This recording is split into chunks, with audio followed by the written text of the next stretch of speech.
till the whole was leavened. Now, this is kind of a mysterious passage. And I'll tell you, if you talk to 3 or 4 different pastors, you're going to get 3 or 4 different exegeses of this passage. And I'm going to try and share with you what mine is, and I trust that it's going to be adequate to the purposes. What we've got here is, first of all, we need to identify the woman. It says a woman did this. Now, who is this woman? Well, some people say that this is the church, but I don't think that's correct.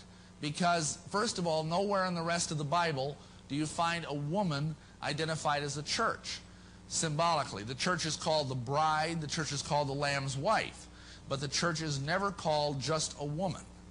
So that's one reason. There are other ways in which the woman term is used symbolically and prophetically, and that's what we're doing here tonight. We're looking at prophecy.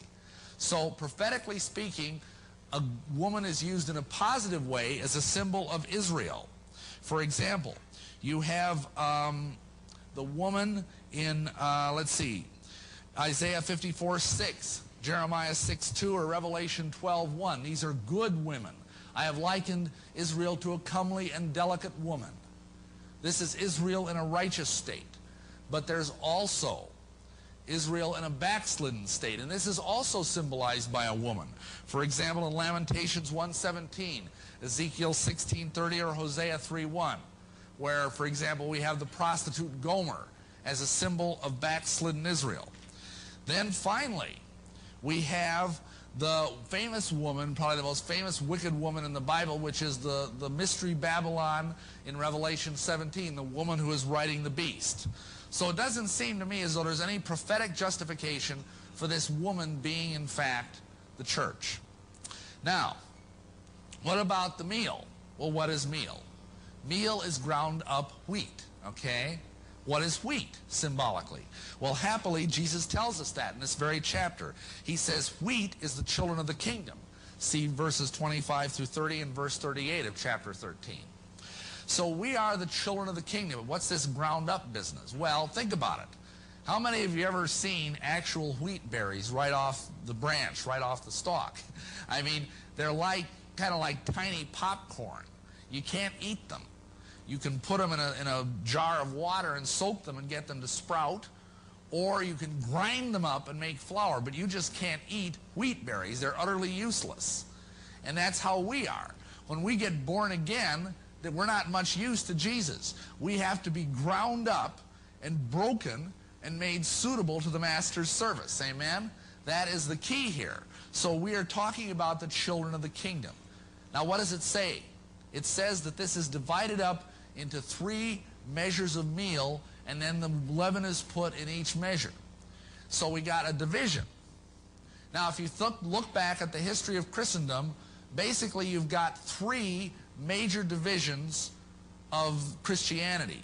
You've got the Roman Catholic Church, the Orthodox churches, and the Protestant Church. Pretty clear. Now, if you think about it, the Roman Catholic Church has a lot of leaven in it, obviously. I mean, they've got idols, they've got doctrinal problems, they've got all sorts of weirdness going on, purgatory, rosaries, things like that. Unfortunately, the Orthodox Church is not much better. They've got a little improvement, but not much. But then we've got the third one, the Protestant. What is the leaven in the Protestant churches? Well, I think we're going to find very readily that the leaven there is Freemasonry, in point of fact. Let's look at this. Down through the years, there's been a fundamental symbol that is part of the occult. It's part of Freemasonry, and it's from a philosophy called the Kabbalah. Now, what, you may ask, is the Kabbalah? Well, it's an occult system of Jewish mysticism and magic that dates back to just before the time of Christ, in the intertestamental period, between the time that Malachi wrote his book and the time that John the Baptist began his ministry. Now, the Kabbalah, we are told, is the philosophical core of Freemasonry. It is the ground philosophy behind Freemasonry. And this is its most central and its most important symbol. You will notice here we've got 3 pillars: the pillar of severity, the pillar of equilibrium, and the pillar of mercy. Now, the pillar of severity in Hebrew is called the Ima pillar.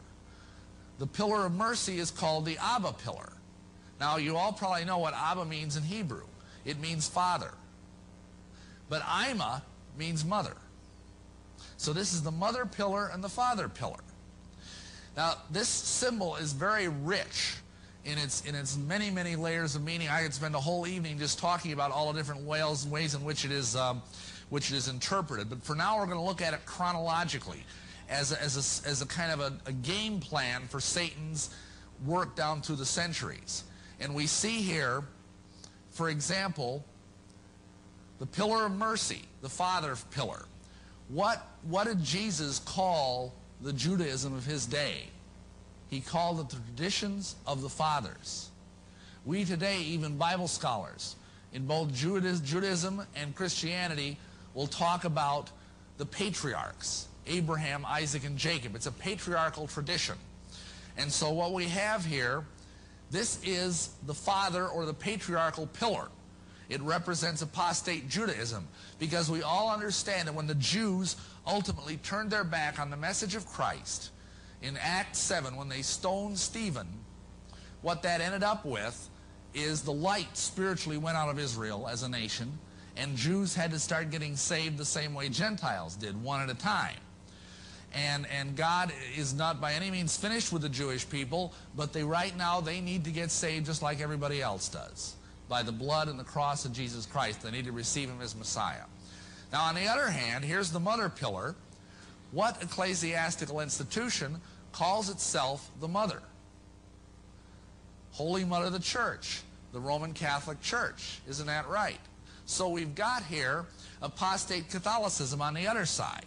Now, you've got a female and a male, and they come together in the center. The pillar of equilibrium is obviously the balancing factor. And this balancing factor is the fact that these two other pillars bring together an androgynous figure, a figure that is both male and female. And what that is basically witchcraft and or Freemasonry. Because both witchcraft and Freemasonry have a bipolar god. They have a god that is male and female. That's why, for example, the Masons have the square and compass. It represents the god and the goddess, the male and female reproductive plumbing. If you want to see this broken down in a more complex way, that's pretty complex. This is just since the 1800s. As you can see, Satan has been a busy little boy in the last few years. And he's gotten a lot of stuff, but you'll notice the main trunk of the tree is still Babylonian witchcraft, which is really the same thing as Masonry. And if you don't, I don't have time to document that in great detail, but if you go and look in my book, Masonry Beyond the Light, I go into that in a lot of depth. So this is what has happened down through the years, right up to the present day. And I was involved in about 3/4 of these little arrows that you see, and I can tell you quite categorically, it is all part of the same tree. Now, I don't expect to have the time to go into all of this, so I'm going to break this down and make it simpler for you. And we're going to talk about the path of Masonry's royal secret down through the centuries. Now, some of you may recall that on that certificate I had from the Scottish Rite, I had this wonderful title, Sublime Prince of the Royal Secret. And what does that mean? Well, the funny thing is, if you go up to a Mason and you ask a given Mason who's a 32nd degree Mason, what's the royal secret? You know what they're going to say? I don't know. I even asked them this. I was myself a 32nd degree Mason, and they knew it. So it wasn't like they were trying to keep something from someone who wasn't worthy of this honor to know this. And I said, what's the royal secret? And they'd say, I don't have a clue. I don't know. Well, tonight, you're going to find out. You're going to learn something that only 1 in 100 Masons knows anything about. And it's a horrible secret. It's a disgusting secret. There's nothing royal about it. But it's why it is kept so carefully guarded within the Masonic hierarchy. Let's look at this. We've talked about some of this already, and so I'm just going to kind of skip over it. We got the Babylonian and Egyptian mystery cults. That's where it all began with Nimrod. Then we have the Kabbalistic religions. I talked about that, the Kabbalah. Then we have the Gnostics. The Gnostics are basically people who believe that you are saved by secret knowledge.